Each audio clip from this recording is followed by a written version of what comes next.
opponent, a black belt in Taekwondo, Tang Sudo, Hapkido, 6'2", 220 pounds, from the fighting city of Denver, Colorado,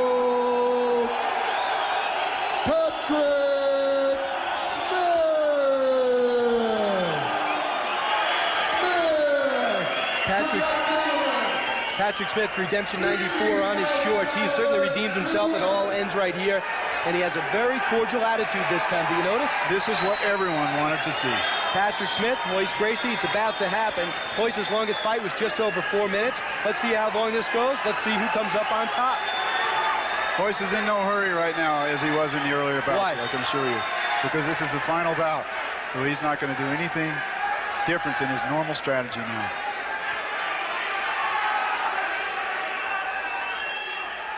I think Patrick will probably try to kick, try to knee, and be very careful to go to the ground.